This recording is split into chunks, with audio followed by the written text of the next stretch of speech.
Hey there guys, welcome to Marvelous Video. I'm your host Richard, otherwise known as That Voice Chap. Now, let's get to it. The Burning Explained. The Burning is a 1981 horror thriller movie presenting a psychopathic serial killer named Cropsy. The movie was directed by Tony Maylam and produced by Miramax Films. The movie is about a sadistic, alcoholic, cruel caretaker who was accidentally burnt in a nasty prank played by a group of kids in a summer camp. He returned after 5 years to avenge the accident and went on a violent serial killing rampage. The movie, released on a budget of $1.5 million, did not do well at the box office, but it earned the status of a classic slasher horror movie. Before we go into our explanation, we have a very small request. If you like our content, please support us by subscribing to our channel.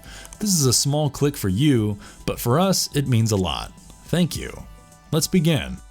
The movie begins in Camp Blackfoot, where 5 boys are seen planning to execute a nasty prank on the caretaker. They light up a scary human skull and leave it in front of the caretaker, who is drunk and fast asleep. They knock loudly on the window and wake him up. The caretaker is terrified to see the skull and becomes panic-stricken. He hit the skull accidentally, and his bed catches on fire immediately while his body is engulfed in flames. The burning caretaker runs outside screaming in agony, only to stumble and fall down into a river where the flames were put out. He is taken to St. Catherine Hospital, where even the doctors are horrified to see his burns and consider it a miracle that he is still alive. It's a miracle he's still alive. Was me, I prefer to be dead. The skin grafting was not sufficient to cover up the massive burns, and he was released after 5 years of treatment with burnt skin. When he is released, the doctors advised him to adjust to his new life and forgive the boys who pranked on him, as forgiveness is a virtue. Just didn't take. There's nothing more we can do for at least 6 months. I know you still resent those kids, but try not to blame anyone for what. Cropsy stepped out of the hospital with heavy coat, boots, and hat to conceal the burnt wounds. Then Cropsy went back to the area of the camp where he used to work, with vengeance in his mind. A prostitute standing on the street invited him to her house, but got brutally killed by him after he revealed his burnt face to her. The camp was seen full of people enjoying themselves. The girls were seen playing baseball, when suddenly the ball went into the bushes. The camper who went to fetch the ball was about to get stabbed by Cropsy, but he narrowly misses her. The main characters are Todd, struggling as the head counselor, and his girlfriend Michelle, Eddie, who had a crush on Karen, Alfred, who was trying to befriend Dave, Woodstock, and Fish, and cruel Glazer, who desired Sally.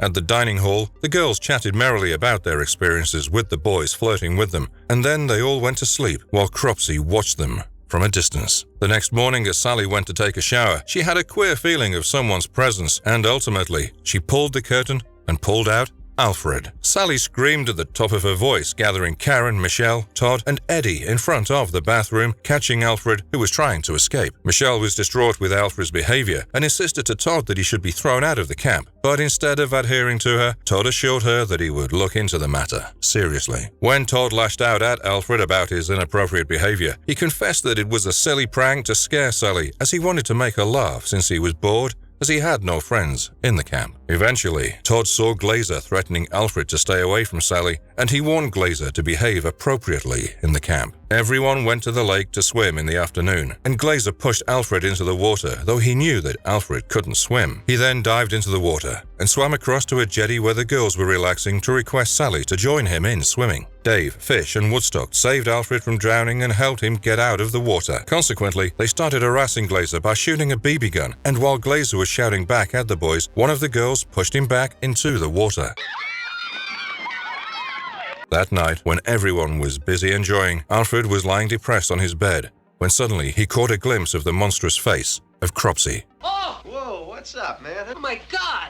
He screamed in terror, but no one believed him. The dark shadow of the killer, equipped with a pair of garden shears, hovered over the entire camp. During dinner in the mess hall, the supervisor spoke about the 3-day canoe trip to the Devil's Creek, where some of the adult campers were going on the next day. He suggested some precautionary and safety measures to be taken by each group. The next day, the campers set out on a canoe trip, enjoying it to the fullest. At night, when the campers sat around the campfire, Todd told them about the abandoned Camp Blackfoot, not very far from there, and the ghastly burning incident that had occurred there. He also tells them about the terrifying rumors that had spread about Cropsy, stating that he had turned into a monster and was strolling everywhere in the camps to take revenge. Late at night, Karen and Eddie stroll around when they decide to skinny dip in the lake. While swimming, Eddie tries to molest Karen. She comes out of the water in frustration. Outside the water, Karen found her clothes scattered everywhere.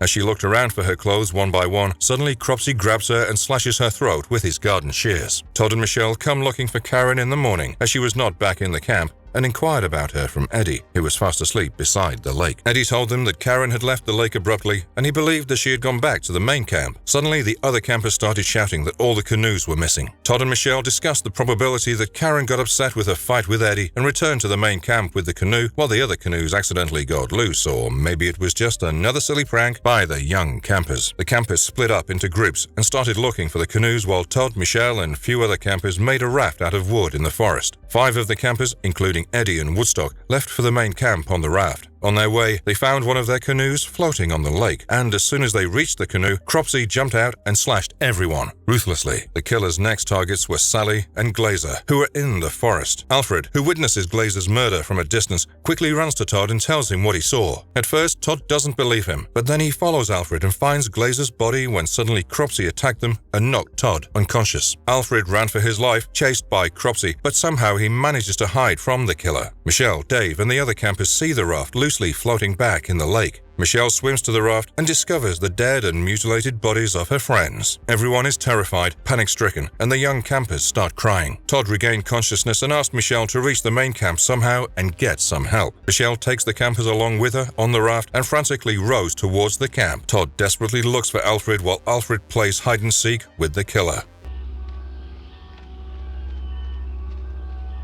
Alfred!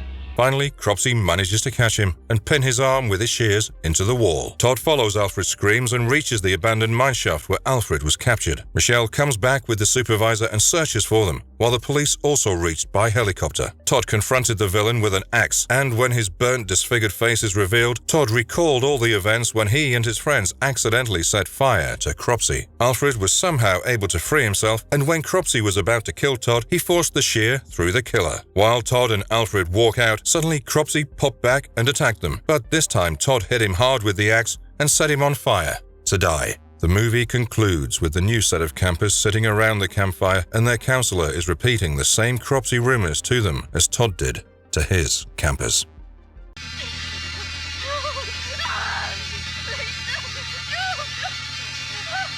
The killer, Cropsy, explained. With the burning, Cropsy became a terrifying rumor amidst the summer camps. It was said that he had turned into a monster, and his soul wandered in the summer camps looking for opportunities to kill people and avenge his death. He was believed to be out there, watching everyone, waiting patiently for his next victim. Campers were scared to death with the stories of this psychopathic serial killer. So often we find that the guilt of few forces many innocent people to face the punishment. Cropsy was an alcoholic, sadistic caretaker of a summer camp who used to harass children for trivial issues. But a group of kids in the summer camp became determined to teach him a lesson so that he would stop harassing children. Hardly did they know that their nasty prank would render the caretaker burnt and deformed. Cropsy was an uneducated, ordinary, sadistic person.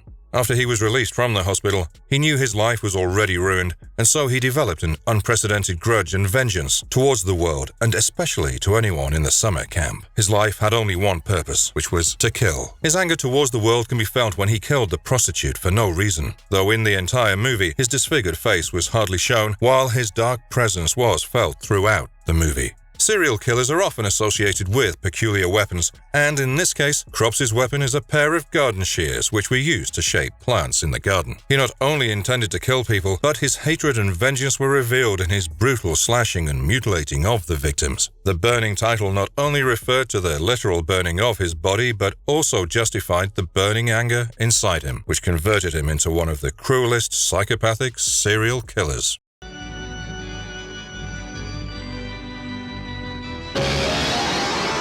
Some unknown facts about the burning revealed. In this movie, the role of Cropsy was played by Lou David, though his face was hardly seen in the movie. The famous makeup artist Tom Savini was hired, but he himself was not happy with the makeup of the villain's face as it appeared melted rather than severely burned. But he confessed that he had only 3 days to plan and execute. The film's director Tony Maylam himself portrayed Cropsy in many killing scenes, as none of the actors were able to hold up the garden shears to his satisfaction. The original movie had more footage shots of the killer, but in the end the director decided to cut those scenes to keep the killer more frightening in the film. Many actors were cast in the movie, like Holly Hunter, who had a minor role as Sophie, Jason Alexander, who played Dave, and Fisher Stevens, playing Woodstock, who is better recognized as Ben Jabituya from the 1986 film Short Circuit. The film was mainly shot in western New York, while the camp and lake scenes were shot at various camps in Olean and Franklinville in New York. The burning came under a lot of controversy in the UK when the videotape of the uncut version was accidentally released by the British video label Thorn EMI. The tapes were confiscated under the Obscene Publications Act. The objections were apparently for the frantic raft massacre scene and the scene of a pair of scissors piercing a woman's flesh. Even the Motion Pictures Association rating system demanded several scenes to be removed before they conferred an R rating to the movie. The character Cropsy in the film were inspired by a legendary story told at summer camps in and around New Jersey and New York, which are in circulation even today. And if you liked our content, don't forget to leave a like and subscribe to us if you haven't already. Have a good one and be safe. Thanks, everyone. Please, just go. Just please go.